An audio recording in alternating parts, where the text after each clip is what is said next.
Why does the innocent man lose everything while the wicked man gains the world? It's the oldest question, the question that makes people walk away from faith, the question whispered in hospital rooms, courtrooms, graveyards. If God is just, why does evil win? If God is good, why does goodness bleed? Padre Pio knew the answer, not because he read it in a book, because he saw it. He saw the invisible scales, the ones that don't show up in bank accounts or headlines, the ones that weigh something far heavier than gold. He saw what happens behind the curtain of time, what suffering does to a soul, what prosperity does to another, and what both of them become when the curtain finally falls. This isn't philosophy. This is what he witnessed, and it changes everything. If you're here because this question haunts you, stay, because what Padre Pio saw will make you see your own life differently. And if this resonates with you, consider subscribing and sharing your thoughts below. Let's walk through this together. Padre Pio didn't just pray, he looked. While others saw faces, he saw souls. While others saw success and failure, he saw grace accepted or refused. While others saw the visible world, he saw the invisible architecture behind it, the structure of mercy, the mathematics of eternity, the slow, silent weighing that never stops. He could tell when someone was carrying hidden suffering. He could tell when someone was hollow inside their wealth. He could see the weight of unconfessed sin, the light of hidden charity, the slow poison of envy, the quiet fire of love. And he saw this. The ones who suffer well are being prepared. The ones who prosper badly are being emptied. He once said that suffering in this life, when united to Christ, becomes the chisel that carves the soul into its eternal shape. But prosperity without God becomes the drug that puts the soul to sleep until it wakes in a place where nothing can satisfy it anymore. What he saw wasn't fair by human logic, but it was something deeper than fairness. It was transformation. One night in prayer he saw it clearly. Two men stood before him in the vision, not with bodies, but as they truly were. Soul against soul, truth against truth. The first man glowed faintly, like a candle struggling in wind. His edges were rough, unfinished. His light flickered, but it was real. It was his own. The second man was draped in something that looked like light, but wasn't. It shimmered and moved, but when Padre Pio looked closer, it was hollow, borrowed, a costume made of things that would one day turn to ash. The first man was the one the world called a failure, the one who lost his business, buried his child, watched his wife grow sick, worked himself to exhaustion, and still couldn't pay the rent. People pitied him. Some even wondered if God had cursed him. The second man was the one the world called blessed, wealthy, influential, admired. His name opened doors, his word moved markets. People envied him. Some even said God favored him. But Padre Pio saw what no one else did. He saw that every loss the first man endured had burned away something false in him. Every grief had opened a space inside him that only God could fill. Every humiliation had crushed the pride that would have destroyed him in eternity. Every moment of helplessness had taught him to reach for something beyond himself. The suffering wasn't random. It was surgical.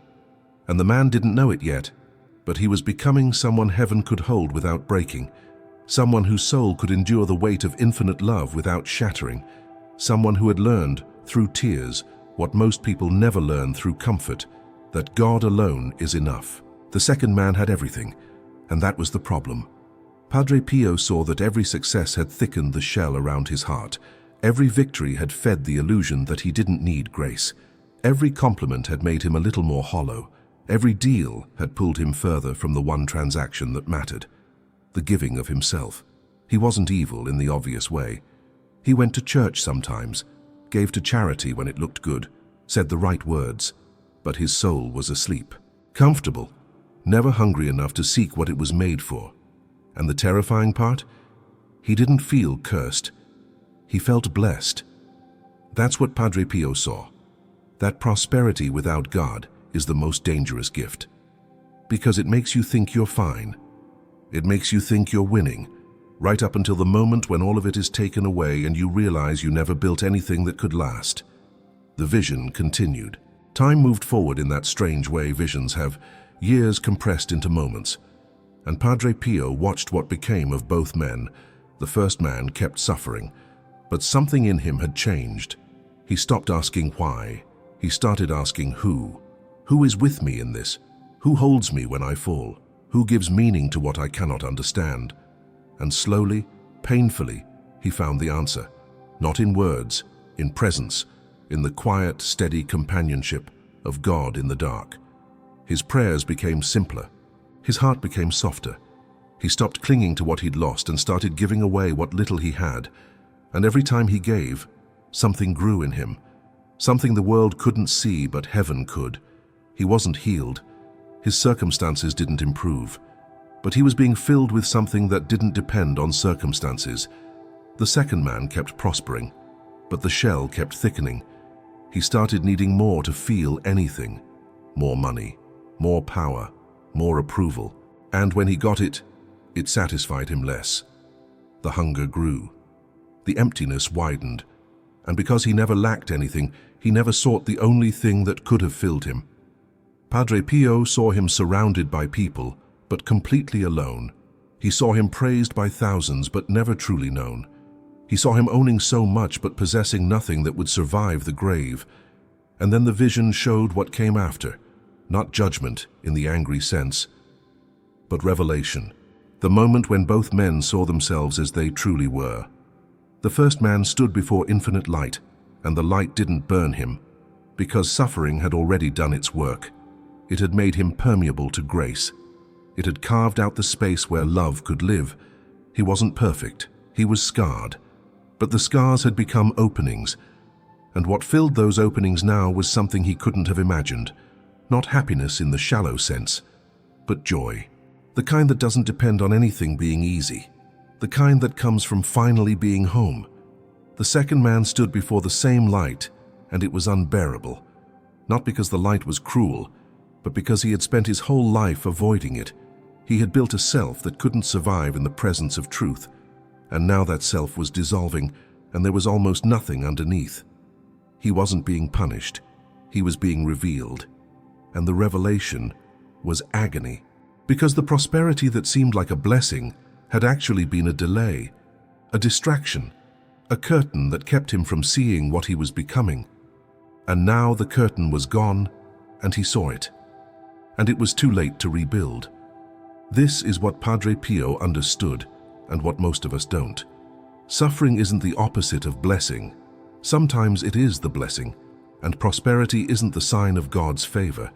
Sometimes it's the sign of God's patience, His willingness to let you have what you want, even when what you want is destroying you. The question isn't why good people suffer and evil people prosper. The question is, what is suffering for, and what is prosperity for? If suffering wakes you up, humbles you, opens you, makes you seek God with everything you have, then it is grace in disguise. Brutal grace, yes, but grace. If prosperity puts you to sleep, inflates you, closes you, makes you think you don't need God, then it is the most dangerous gift you could receive, because it makes you comfortable in a burning house.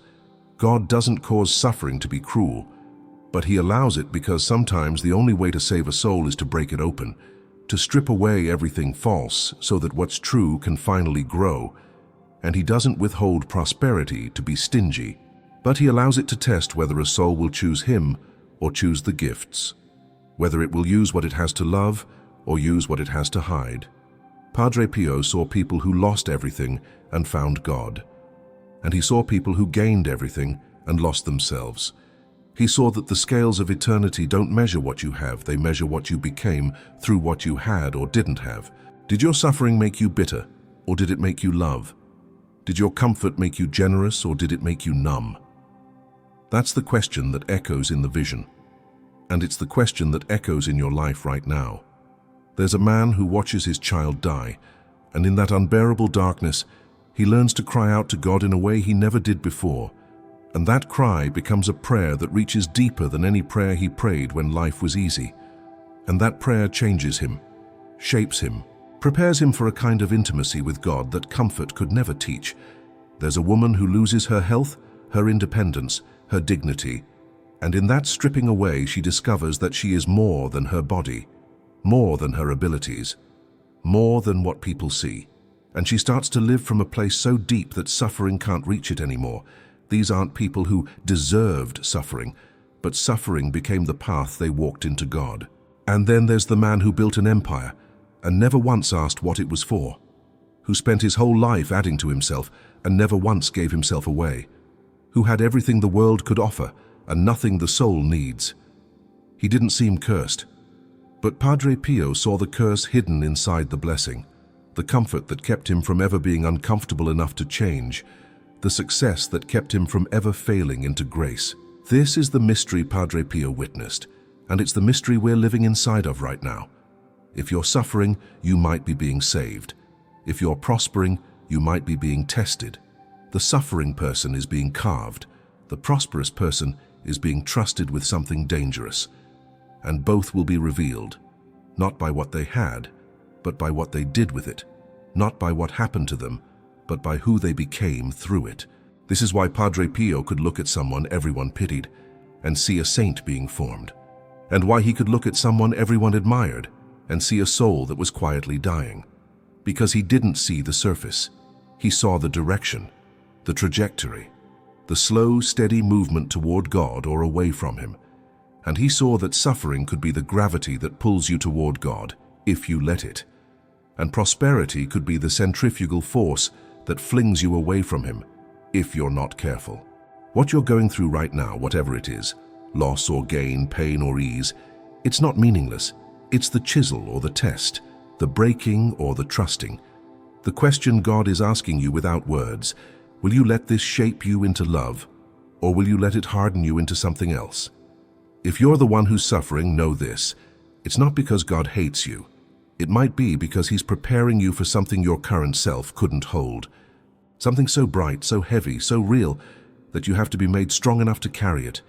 Every tear you cry and trust is watering something eternal. Every moment you choose to keep loving, when you have every reason to stop, is building something that will outlast the stars. You're not being punished.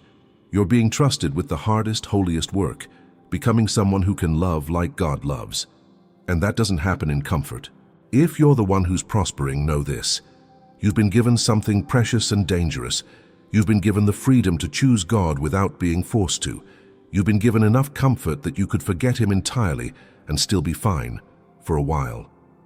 This is the test of tests. Can you have everything and still want him? Can you be full and still hunger for what matters? Can you be surrounded by voices and still listen for his? Because if you can, then your prosperity becomes a tool for the kingdom. Your resources become rivers of grace. Your influence becomes a bridge others can walk across to find him. But if you can't, if you let it make you deaf, then it becomes the very thing that hollows you out. Padre Pio saw it all: the suffering saints and the prosperous ghosts, the ones being carved and the ones being tested, the ones who lost everything and became everything, the ones who gained everything and became nothing. And he saw that in the end, only one thing matters: not what you had, but what you loved; not what happened to you, but what you became through it; not whether you suffered or prospered, but whether you let either one bring you closer to the only one who can satisfy the soul. This is the answer to the oldest question. Good people suffer because suffering can save them. Evil people prosper because prosperity can reveal them. And both are held, even now, in the hands of a God who knows exactly what each soul needs to finally come home. The vision ended, but the truth remained. Padre Pio opened his eyes, and the chapel was still dark, and the world outside was still broken and beautiful and strange. But he knew something most people spend their whole lives refusing to see: that the scales are real, that nothing is wasted, that suffering isn't cruelty, and prosperity isn't proof. That what you're going through right now, whatever it is the question God is asking you. And the answer isn't in what happens to you, it's in who you choose to become.